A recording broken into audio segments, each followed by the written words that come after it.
Hi everyone, I'm Doug Alsdorf, and in this short video, I'd like to show you how to answer question 1 in the quiz for Chapter 10. Go to the WordPress webpage found on the link on the YouTube channel, click on the quizzes link, and let's scroll down to Chapter 10 quiz and have a look at that first question that's in Chapter 10. And in here, you'll see that I want you to do is have a look at an article that's in Morningstar, and we're going to plot all 10 of these stocks and compare them to simply investing in Vanguard's VOO, which is their ETF that follows the S&P 500. In other words, is it better to buy 10 stocks, picked by professionals at Morningstar, or to just buy VOO, which is a very straightforward purchase?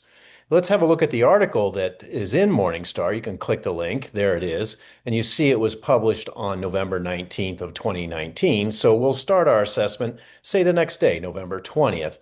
We can scroll down in the article and you will see the 10 stocks that are selected by Morningstar. And I invite you to read the article on how they went about selecting those stocks.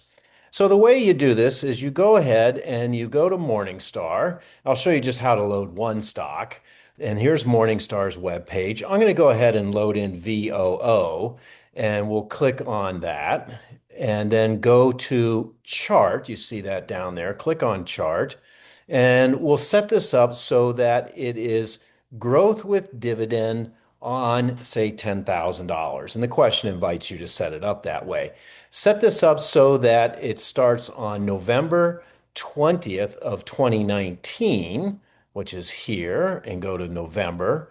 I hope this is helpful for you to see how to go about setting this up. And then finally, make certain that you're on daily right in through there. And then what I also like is set this up so that VOO is the first stock and you display as mountain. And you'll see how well that it helps you guide your eye when looking at the stocks. Okay, so I've already done and I've already loaded 9 of the stocks.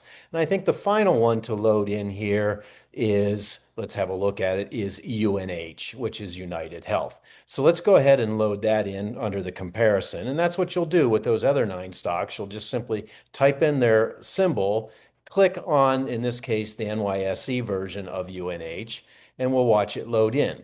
Now, to assess the question, it asks, would this portfolio of 10 stocks with $10,000 invested in each have been a better investment than only buying VOO? And because you have 10 stocks with $10,000, that's $100,000. So we're going to put $100,000 in VOO, or 10,000 in each of those 10 stocks. Which is better, the 10 stocks or VOO? Well, your eye can pretty much see, because we've used the mountain view with that blue shading that we see down here, any stock in the blue is less than VOO. And so in order to have the portfolio doing better than VOO, we need some stocks at least better than the blue. And what you see was there was this one stock that did quite well and then plummeted back. And for the most part, all of the stocks, with the exception of probably the purple one and the gold brown one, all the rest are worse than VOO. And so what we'll see when we answer this question, that no, a total investment of $100,000 in the 10 stocks has collectively gained less than $100,000. You would click no or write down no. Let's scroll down and see the answer to this in the bottom half of the PDF. There you see the actual chart. I've already created that for you to see how the answer works. And what I tell you in the answer is VO is a better choice, than that is as of August 8th of this year, 2025.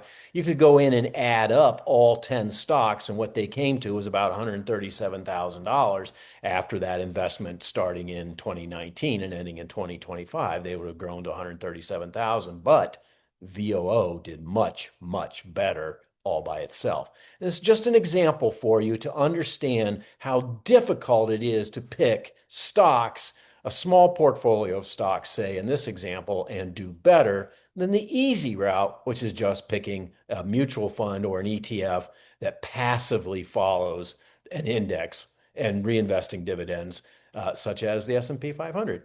All right, I hope this is helpful for you.